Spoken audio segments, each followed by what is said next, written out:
repeat the sequence, a bit shorter now.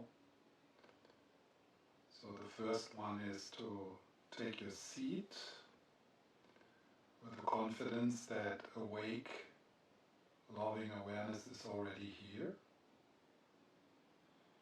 So you take the posture as a confirmation of your own awakeness. The posture as a confirmation of your Buddha nature.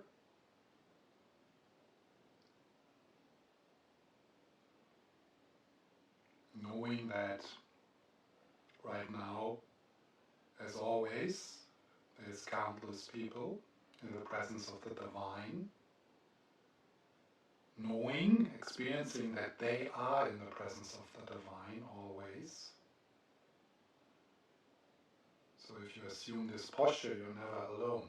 You can always enter the field.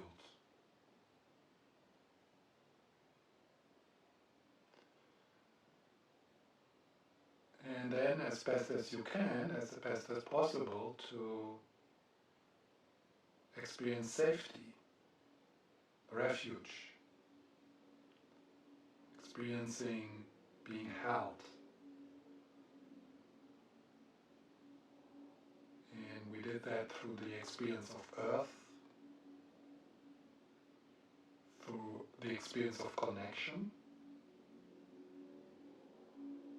We can become aware of a heart connection between us, coming together in the spirit of bodhicitta, in the spirit of compassion, with a yearning to grow up and to wake up, and then to show up in the world. To show up in the world not from the mini-me, but from awake awareness, for the benefit of all.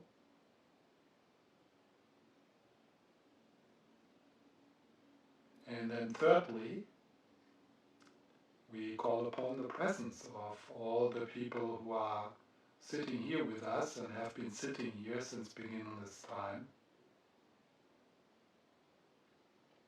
All the protectors and mentors, guardian angels, Jesus, whatever works for you, the Divine, God, the Beloved.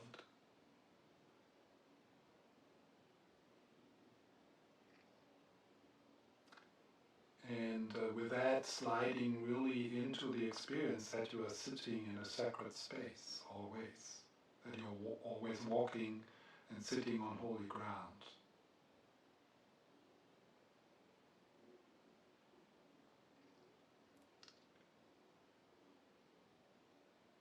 The deepest sense of safety we can experience is the experience of our true nature, which is awake awareness. Because there's nobody there anymore who could be threatened.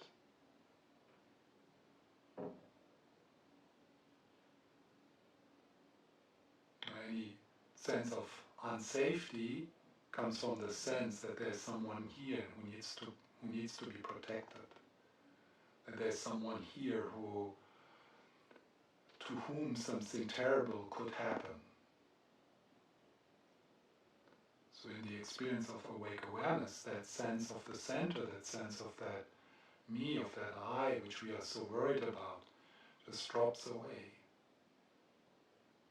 And there's nothing to protect anymore.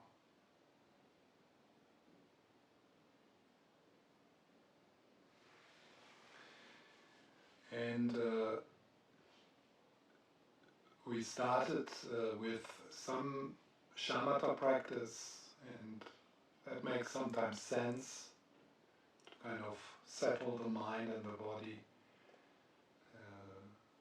And it can be any kind of object. So I invited you into the whole body breathing, but it can be also the breathing, the sensation in your nostrils, or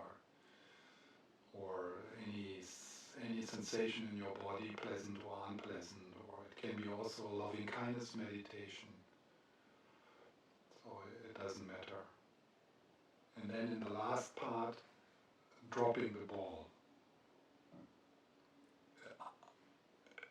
stopping to meditate in a way, sliding into just sitting, sliding into just beingness,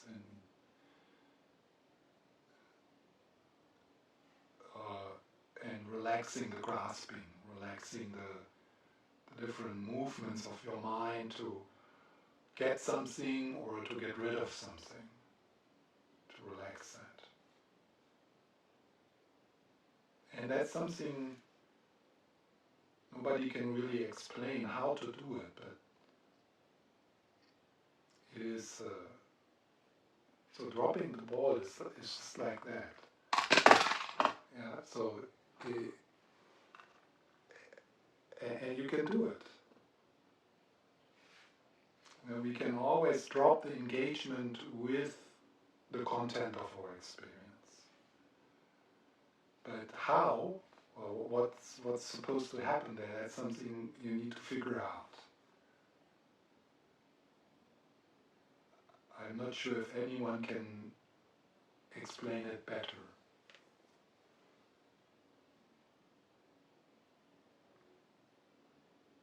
So our mind can either get involved in trying to do something with the content or not.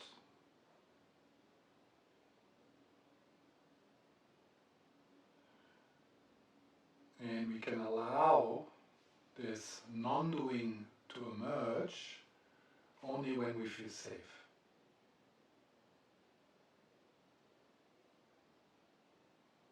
Because otherwise we will continue to make this moment better than it is, or different than it is.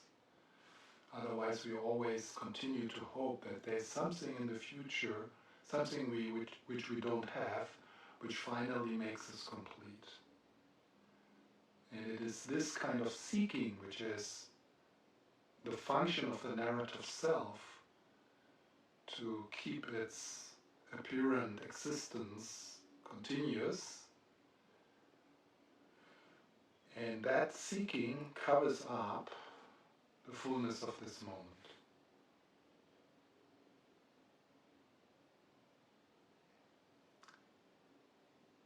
The search for home covers up that we are never left, that we never left home. Searching home is that which prevents us to be here, in home.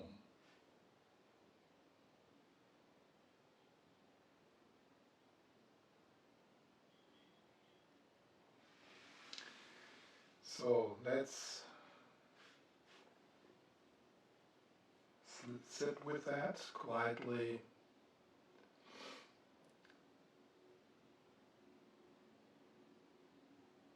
The posture, shifting again into present moment awareness.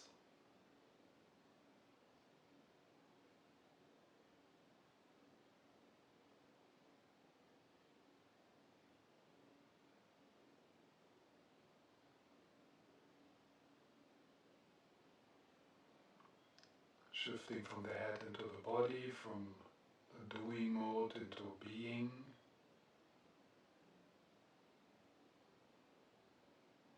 And experiencing earth.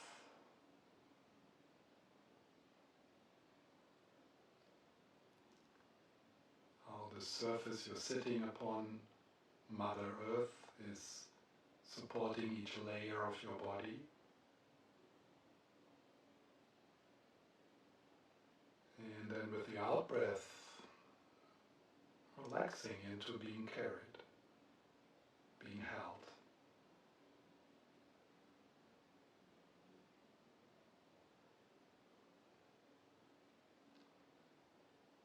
And your heart reaching out into the group field, into our heart connection.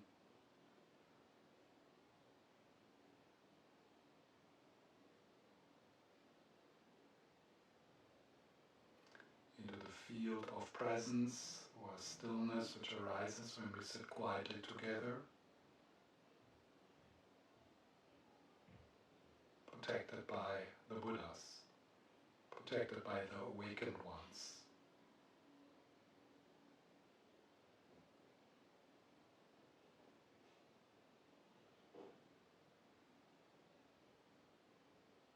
Which are symbols of your own true nature.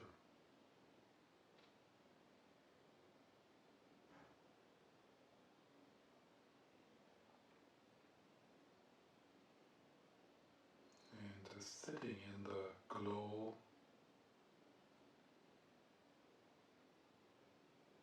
of essence love, of loving awareness, with your whole body.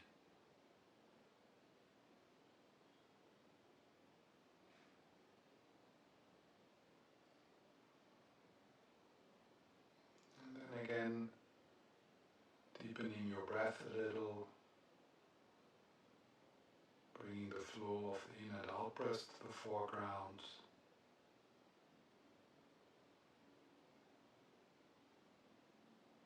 I'm breathing, I'm alive.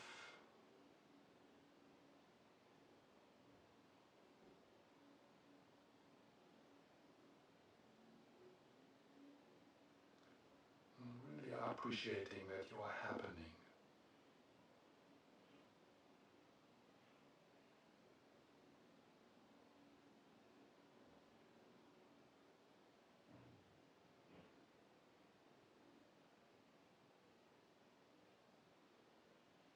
And with the in-breath sliding into the body, and with the out-breath, you follow the out-breath into space, into openness, pausing with a gap after the out-breath, moment of groundlessness,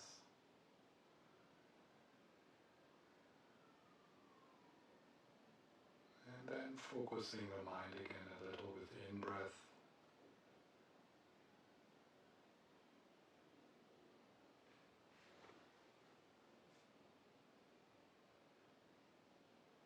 and receiving the in-breath.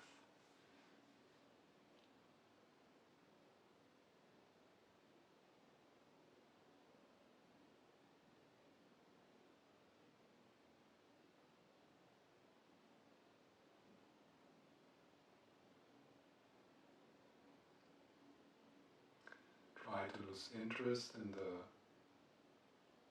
radio station of the mini-me,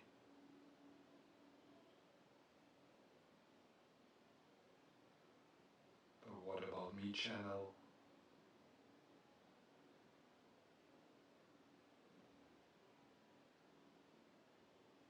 and spacious aliveness, and sounds, sensations, feelings, thoughts, they come and go, and you dance with the breath.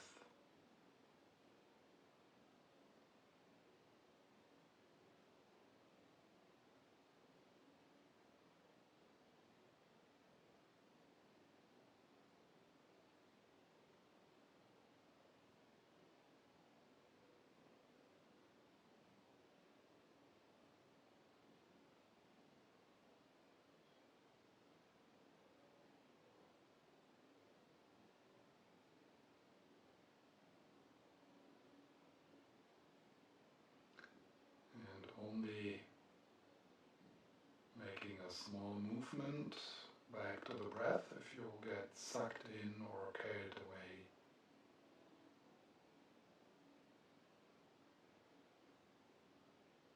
by stories.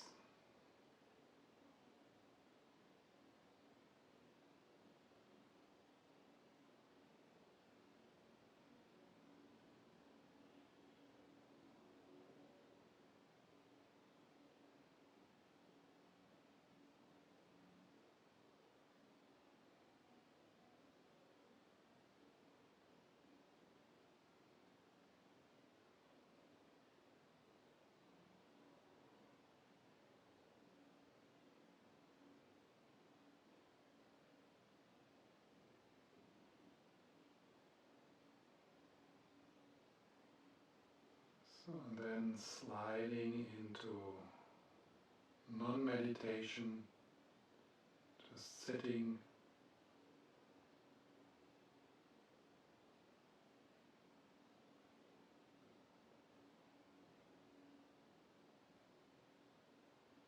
being aware that you are aware, being conscious that you are conscious,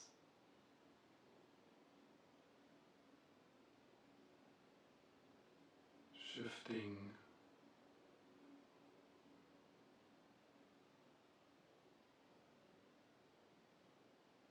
or dissolving into the background, into awareness.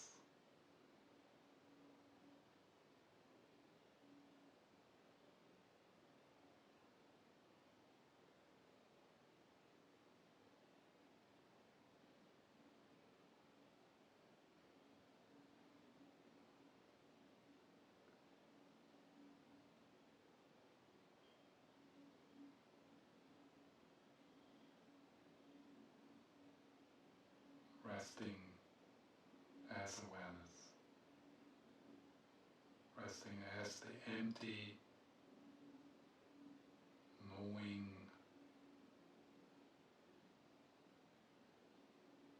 presence through which your life happens, through which this moment happens, within which this moment arises and passes.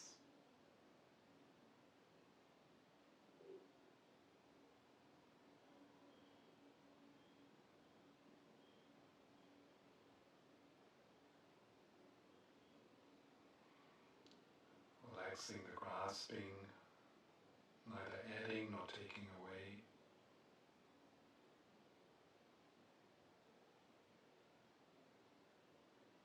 A radical allowing which has already happened.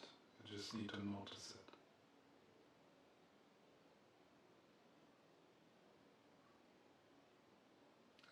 A radical love which has already happened.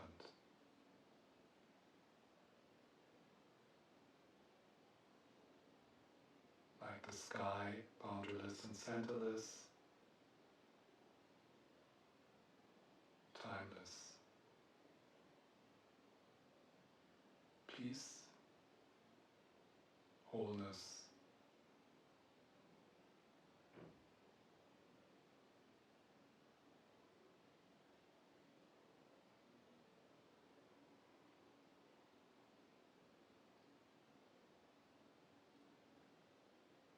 nothing needs to be different than it is.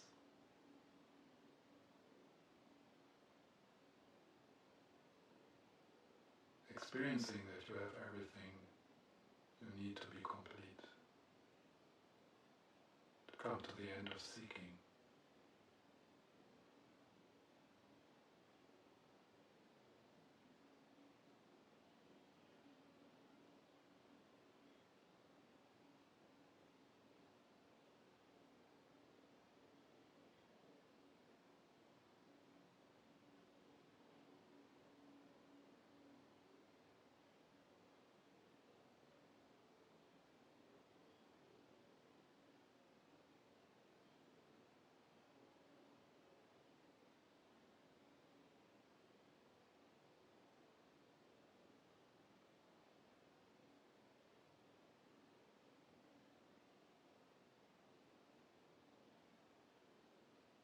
Just resting.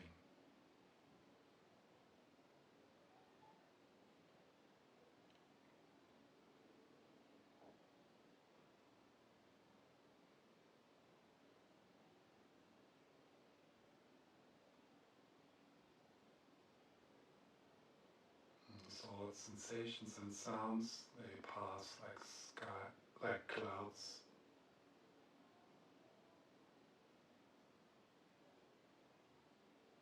You rest as that which remains.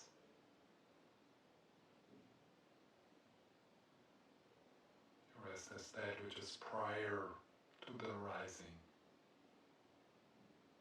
and which is unaffected by that which arises.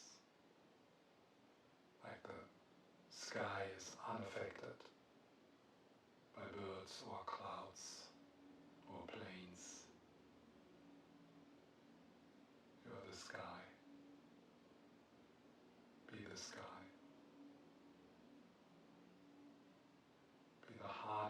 sky.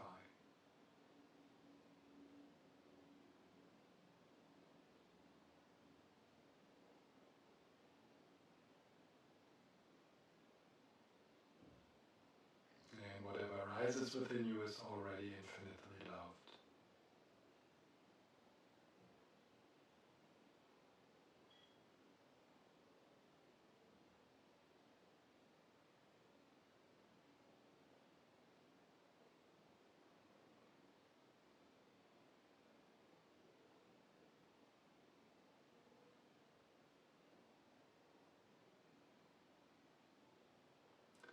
And if you get too much involved, one can return a bit to a shamatha practice with the breath or with your hands, but then opening again into that which is aware.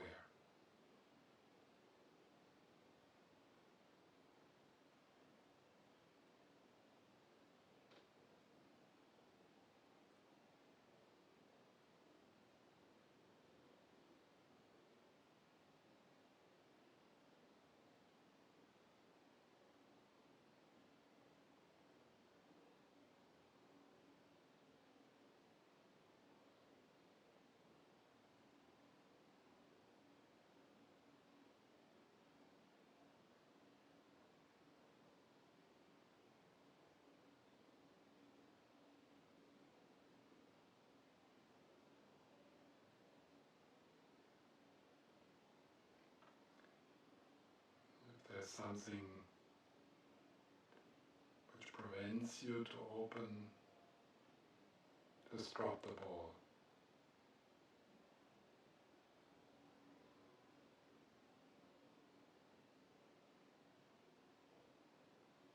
Just drop the ball.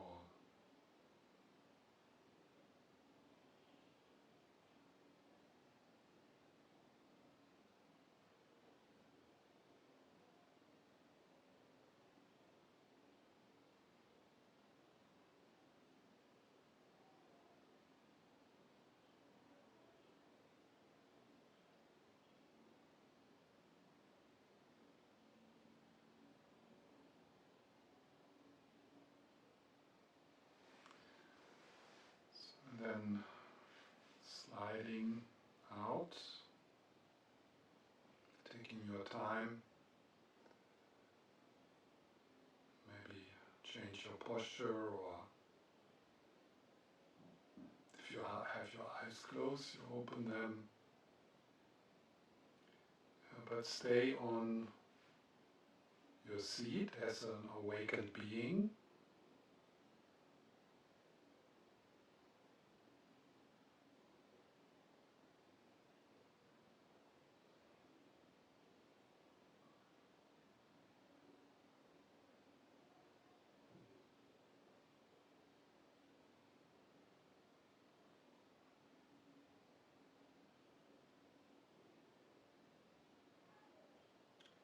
Recognizing that also the visual experience is an appearance with an awareness and consciousness, like a dream. And also appreciating that it happens easy when we open our eyes, that we collapse back into the identification with the body. There seems to be a localized me suddenly looking out through your eyes into a world which is separate from you. And that is a distortion of reality. That dualistic split of I'm here somehow in my body, and I look upon a world which is separate from me and which is probably threatening a sense to live in a predatory universe, and that is a distortion of reality.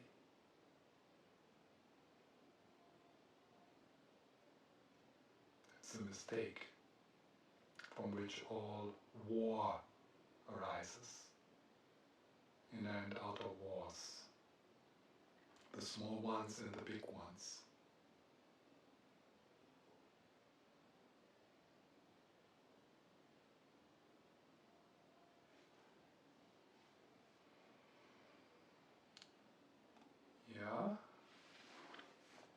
there maybe a question or comment I want to make?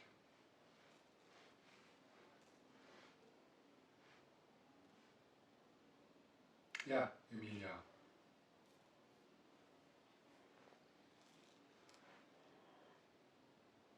On the meditation, I was feeling all the time like my hands, they were, oh, you mentioned, what is the term? Tingling. Mm. Don't stop. Yes.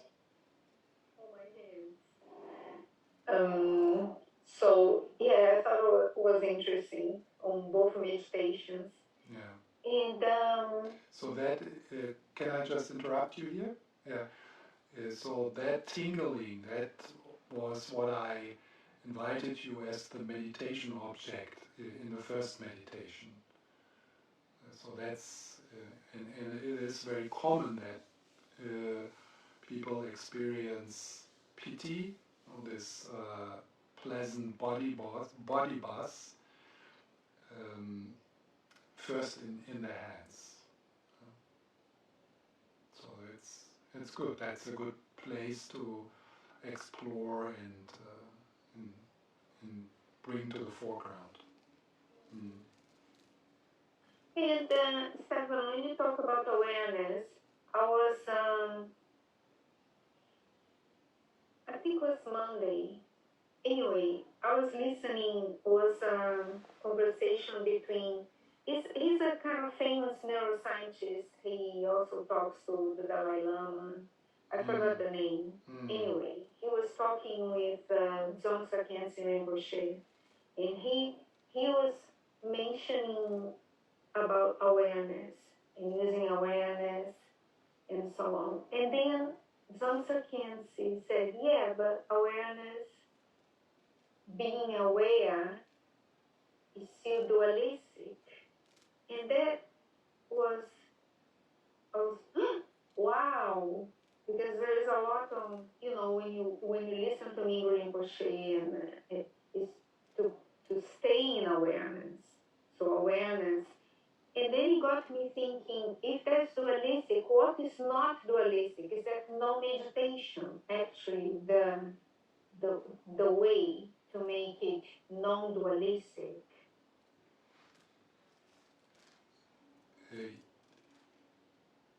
You don't need to make it non-dualistic. It is already non-dualistic. but yeah, I think one can use awareness. Different people use the word awareness for different kinds of experiences, or so maybe one could talk about conditioned awareness, SEM, the conditioned level of mind, and unconditioned awareness, which is Buddha nature or Rigpa, or but when I use the word awareness now, I mean unconditioned awareness. And it is a provisional step to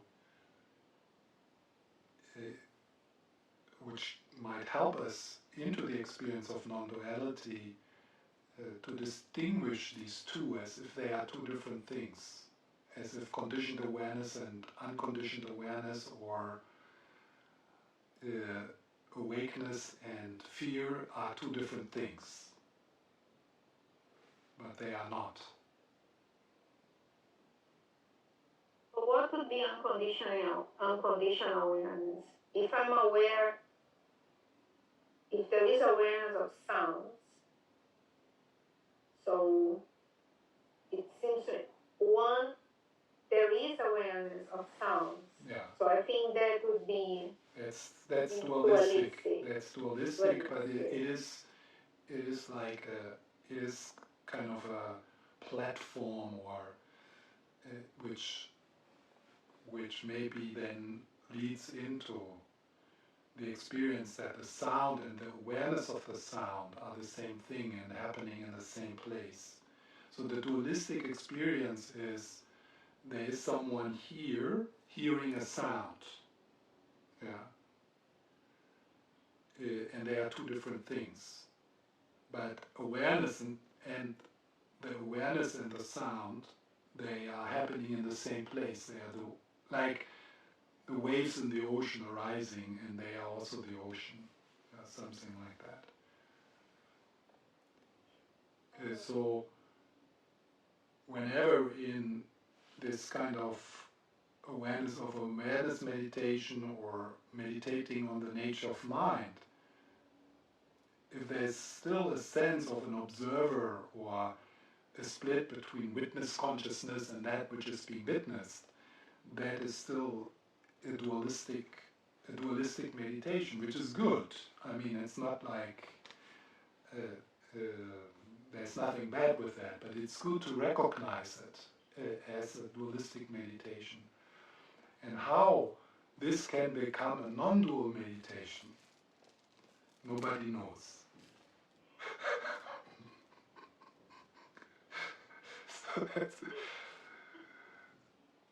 So that's like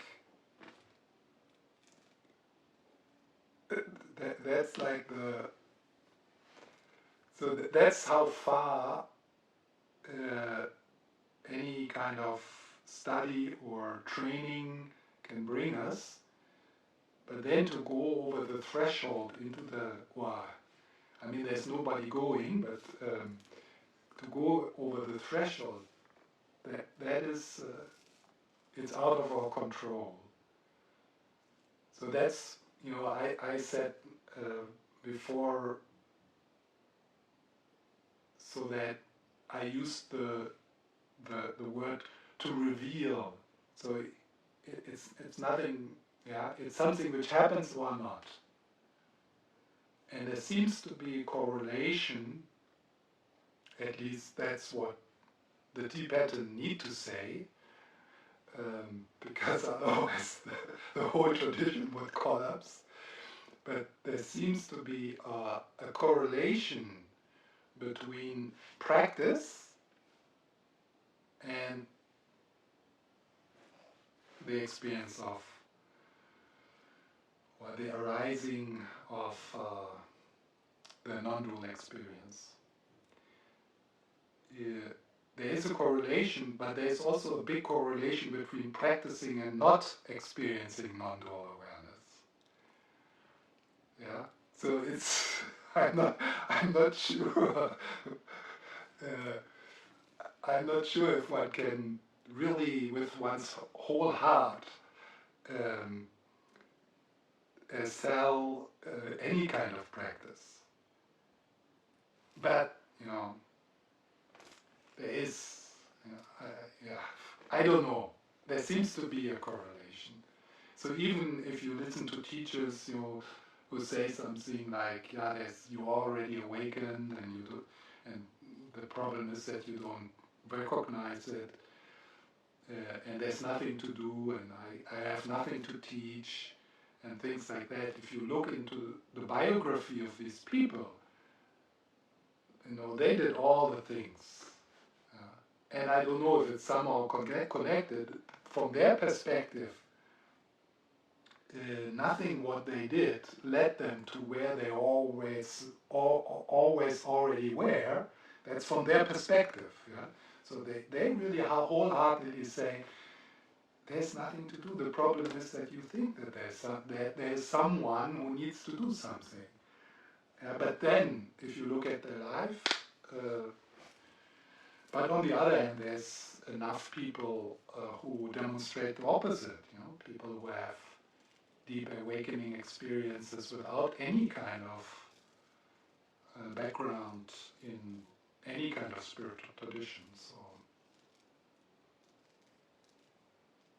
but that's what we do now. That's what I do now. Yeah? Or that's what is happening here. And I think it's anyway.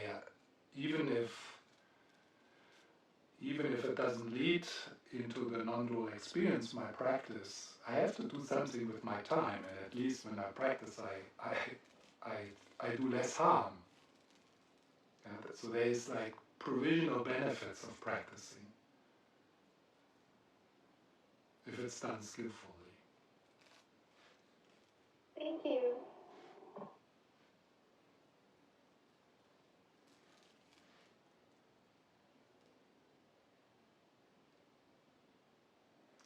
Anything else? Yes, may I say something? Sure.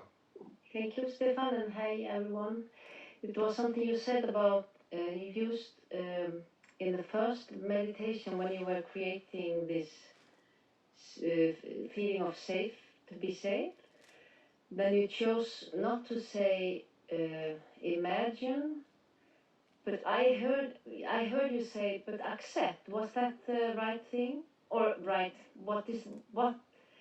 No. I heard you say it. Yeah, I've said I consciously don't say imagine you have a body of light. Mm-hmm. But what I say is perceive the body of light. And that is to accept or to take it to you. Yeah, to accept, to let it in that it is like that. It's like a discovery. It's not something like, yeah, in truth, this body is this made of atom, that's the truth, and then we imagine and we put a layer of light upon it. Yeah. So, yeah. Because what happened was, for me, it was a shift really important, that I just dropped down into earth. I just had the head like a little mushroom. Mm-hmm. And I was totally safe. Yeah. Because I stopped struggling, imagining, is this okay, is it good enough, oh, it's just bullshit. You know, everything just... And I was not prepared, and that was lovely, actually. I was so surprised Yes. that this shift of words can be so... It is really important to choose words. Absolutely. Yeah. I just wanted to say it was... Yes, and that's also why I constantly look for different words, and I throw a lot of different words. I usually use more than 1, 2, or 3 words because I'm hoping that at least one of them is landing, in some of you, yeah, and it will be different words for different people of you. So, and a word like space or timeless, boundaryless, yeah. So all these different words, they don't really mean something, but they can,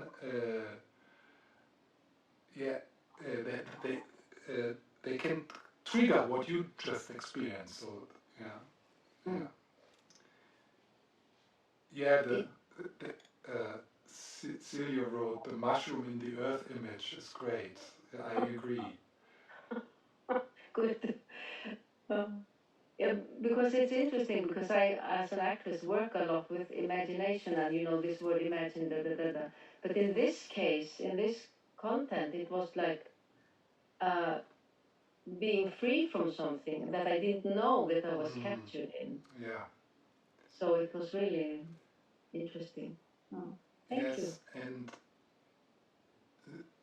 this is also connected with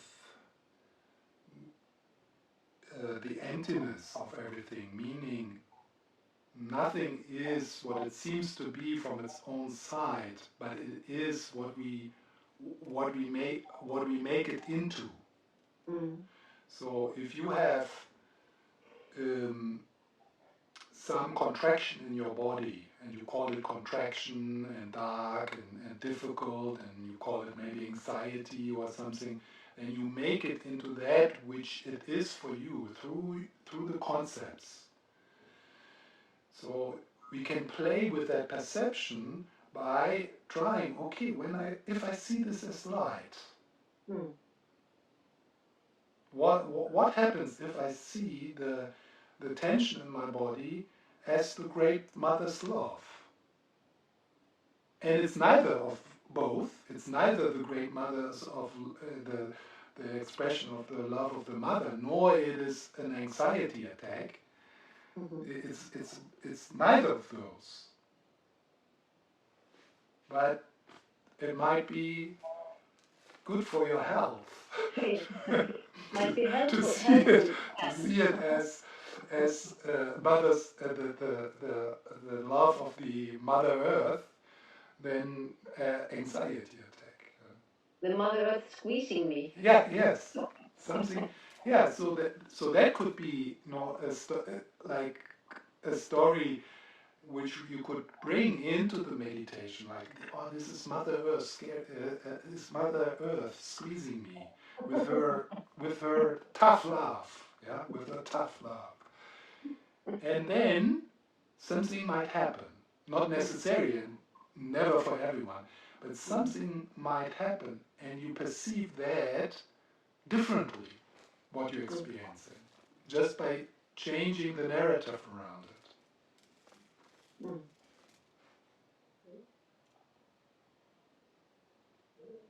It's a mystery, and it's so exciting.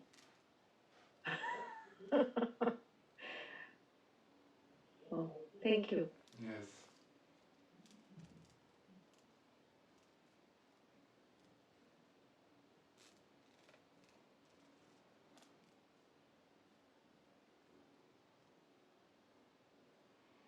Anything else?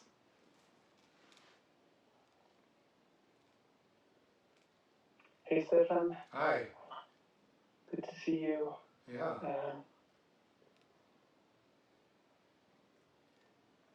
You said something around the more we deconstruct as self, the less safe we feel in a way, because there's no one to be threatened.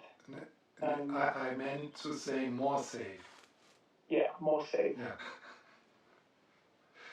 Yeah. My experience currently is that the more I deconstruct the self, the more kind of disoriented I can feel I feel very safe doing, awareness of an awareness practice, and like daily life can feel a bit like, having a role in a theater or in a dream, like finding it hard to find a purpose, or finding I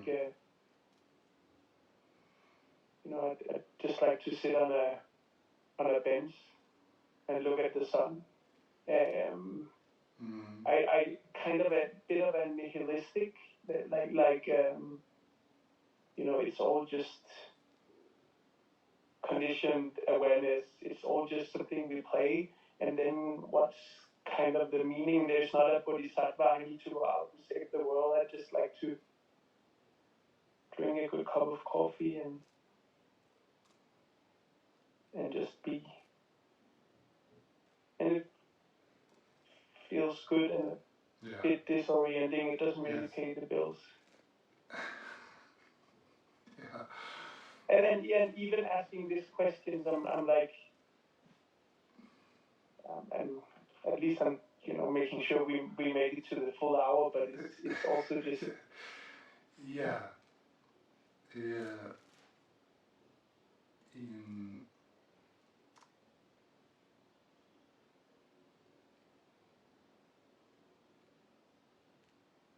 So there is, in this kind of practices which you have been doing now for quite a while, there's often side effects. Side effects in terms of destabilization, of losing. Yeah, there could be also experience of meaninglessness. Things which were precious before or meaningful, they lose their meaning. It might destabilize relationships, also intimate relationships.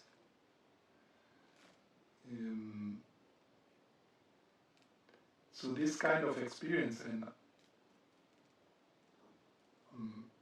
I'm not sure, but it sounded like, and it's very common.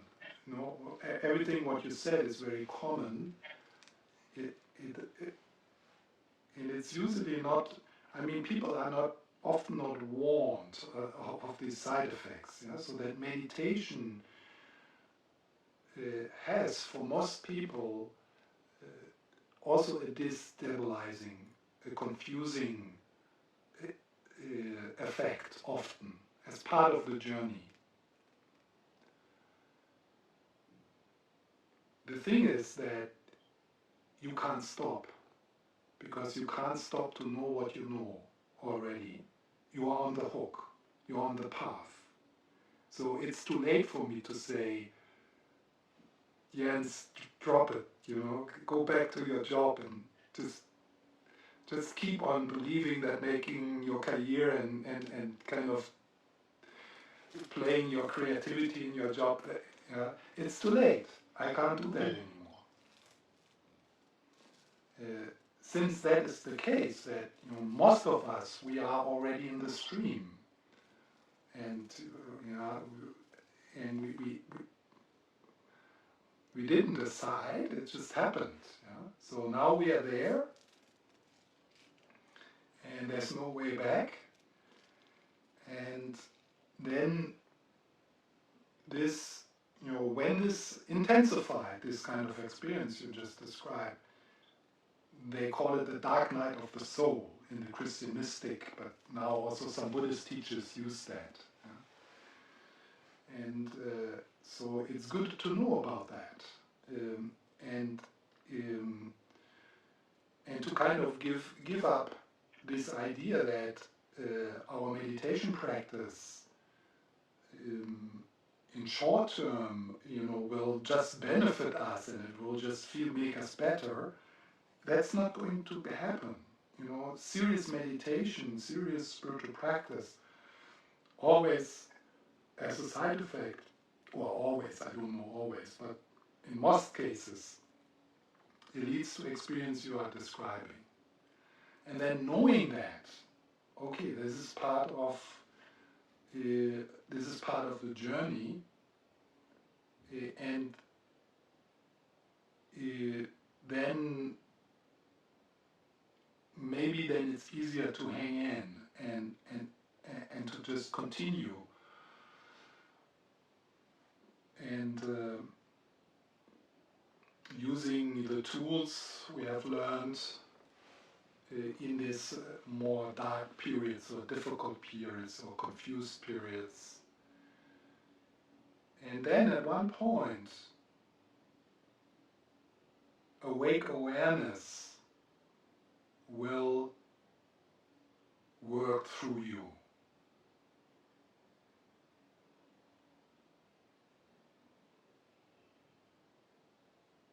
And Jens is gone, or Jens, no, it's maybe not gone, but will be like a side,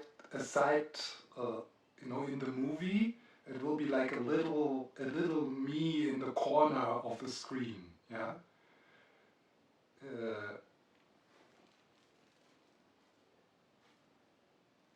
Yeah.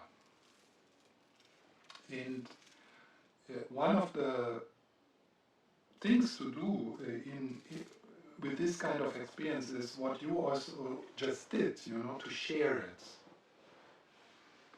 so that people know, and that we know that short term our spiritual practice not necessarily leads into more well-being or more clarity in one's life or in more clarity in one's relationship. To the opposite, it might fuck up the whole thing. It might fuck up your career, your marriage,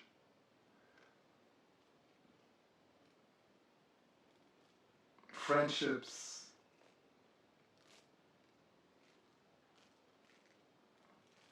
but no choice. You entered the stream.